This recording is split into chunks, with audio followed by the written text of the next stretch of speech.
Oi gente, tudo bem? Eu tô aqui com a Marcela do Furinho na Orelha. A Má, ela faz assessoria de amamentação, faz furinho de orelha, trabalha com as mamães direto com o bebê. E aí, eu vou contar um pouquinho hoje dos desafios da amamentação da minha baby Laura, que não foi fácil, não é fácil, e sem a Má eu acho que a gente não ia conseguir chegar num sucesso que a gente tá chegando ainda. Mas a gente resolveu conversar um pouquinho hoje e tirar algumas dúvidas que eu falei pra vocês que a gente ia tirar. Vou começar falando um pouquinho, eu vou contar dos desafios que foi pra começar a amamentar a Laura, tá? Na maternidade, eu tava com colostro, eu tinha colostro, a Laura tava pegando o peito e a pega tava boa até então. Mas aí quando a gente vem pra casa, começam os desafios do dia a dia que todo mundo passa. E a Má vai falar um pouquinho do que é começar a amamentar pra vocês. Ok. Em casa a gente chega e tem um monte de coisas para fazer, né? Tem a casa, a bolsa do neném, o berço, tem as coisas da maternidade para desfazer, todo mundo querendo começar a visitar, e aí você não sabe nem por onde você começa, né? Se você vai trocar o bebê, se você vai dar o peito direito, o peito esquerdo, dar os dois ao mesmo tempo, uma Esquece coisa qual deu. Esquece qual deu. Se eu não marcar, eu esqueço. Certeza. Exatamente. Como que a gente faz para saber que o peito tá com leite ou não, né? Para saber não esquecer. A gente sempre pede para a mãe verificar, né? Tem um peso, o peito que tá com bastante leite, que você não deu, ele geralmente está mais pesado do que o outro. Mas aí você vai me falar, Marcela, eu cheguei em casa, é meu primeiro bebê e o meu leite não desceu ainda todo, como é que eu vou saber, né? Se tem leite ou não? O peito tá mais firme, a mama tá mais pesada, a gente fala que tá densa, né? E também você vai sentir geralmente uma ardência, né? Ou quente embaixo dos braços, que é onde enche mais de leite, que são onde tem o maior número de alvéolos. Eu senti o peito bem quente depois que desceu o leite. Quanto tempo que demora pra descer o leite, você sabe, Gá? Então, eu não sabia, né? Aliás, acho que eu não sei ainda. É Marcelo o tempo todo, é só WhatsApp.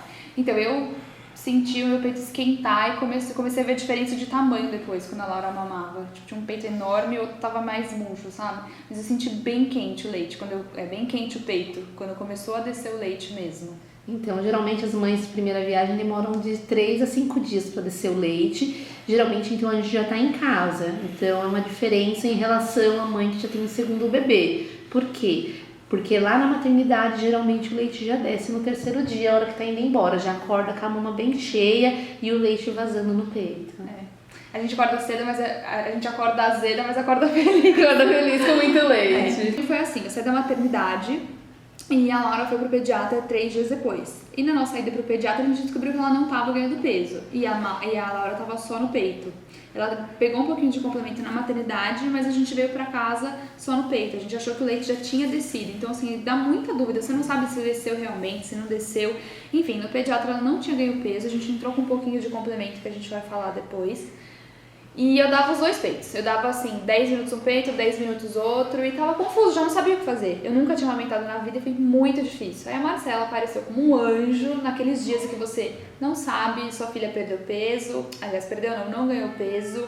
Você não sabe direito qual peito dá, quanto tempo dá. Então eu fiquei perdida e a Má apareceu pra me dar uma super luz, assim. A Má faz assessoria de amamentação. E ela quis saber um pouquinho da minha história. Eu não sei se todo mundo já sabe, eu já tinha comentado isso uma vez. Eu tenho redução de seio e eu já sabia que isso ia implicar um pouquinho na minha amamentação, que ia dificultar um pouquinho o processo de amamentação. Não é uma regra, tá? Mas pode dificultar um pouquinho e foi o que aconteceu comigo. Aí com a minha cirurgia de redução de seio, eu poderia ou não ter... Redução de ducto. Pode falar, fala que esses nomes difíceis são com ela. Então você poderia ter ou não a seccionar o ducto mamário e aí não teria passagem do leite, tudo pelo ducto. E aí a Laura não estava ganhando peso, a gente estava com complemento, mas eu queria tentar fazer uma amamentação exclusiva porque o leite estava começando a descer. E aí a Má apareceu, e aí Má, conta um pouquinho como é que funciona o seu trabalho de assessoria de amamentação, porque é muito importante, principalmente pra gente de primeira viagem. Mudou a minha vida e a da minha filha também. Então, o coaching em aleitamento, ele basicamente é identificar as dificuldades de manejo que a mãe tem quando vem para casa e em cima daquele manejo que a gente tem apresentado as dificuldades, a gente vai trabalhar com oportunidades de melhoria. O que seria isso? Então, a Gabi colocou algumas coisas importantes dos desafios dela. Então, Então ela estava fazendo o quê? Codiando o bebê na mesma mamada, então ela dava 10 minutos cada peito e colocava, ou seja, a Laura bebia muito leite anterior, que é o leite que mata a sede do bebê, e ficava com fome porque ela não chegava na gordura, que é o que dá saciedade. Marcela, quanto tempo demora para descer o leite da gordura? O leite da gordura ele é produzido após pelo menos 15 minutos de mamada. Então, se você faz 10 num peito e 10 no outro, significa que o quê? O bebê não chegou na gordura. Então, qual é a importância de a gente manter o bebê na mesma mamada, na mesma mama? É fazer com que ele beba o leite anterior, se hidrate e aí consiga chegar no leite posterior, que é o leite que dá saciedade. Como que eu vou saber se o bebê está saciado? Ele vai largar muito provavelmente sozinho do peito, ele vai estar numa posição de bebê desmaiado, sonolento, né, que já não quer mais mamar. E também, muitas vezes, você vai sentir o tamanho da mama reduzir em relação a outra que você não deu mamar. Então, você consegue observar os tamanhos de mama muito aparentemente. Muito. A gente vê a diferença. Você olha a diferença visual e você pega também. Você levanta um seio, levanta outro e tá muito diferente. Então eu comecei a perceber essa diferença, mas a Má que me pediu pra anotar esses detalhes que a gente não lembra, porque são muitos pequenos detalhes pra gente poder lembrar. Então assim, você precisa de alguém ali. Eu precisei, né? Não é uma regra, mas eu precisei, mudou pra mim, foi muito bom. Então assim, com a Gabi a gente conseguiu fazer essa avaliação de mamada, então a Laura conseguia pegar e sugar bem, tinha uma sucção efetiva e ela também tinha uma pega adequada. Então nós pedimos que ela filmasse pra gente, a gente conseguiu observar a mamada dela.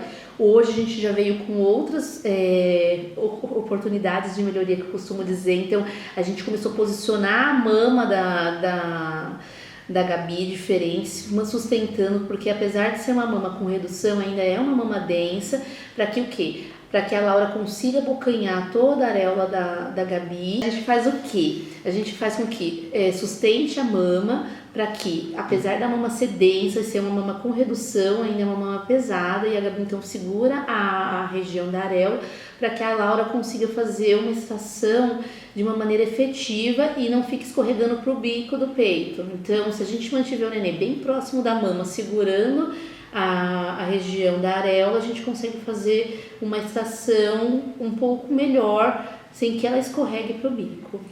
E o que eu achei legal foi assim, exatamente como ela falou, é a oportunidade de melhorar a sua amamentação. Então era a minha Gabi, não foi uma coisa mecânica. Ó, Gabi, você vai colocar ela assim, assim, assado.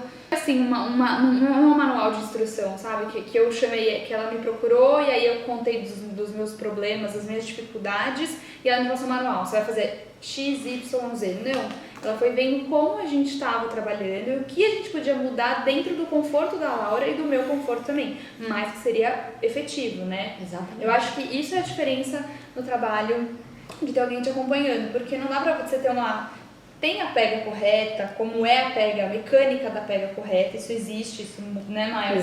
É o ponto-chave da amamentação, você ter leite, a gente vai falar isso depois, e ter uma pega correta, mas assim, a Laura às vezes está mais confortável numa posição do que na outra posição. Então ela foi adequando a nossa sintonia.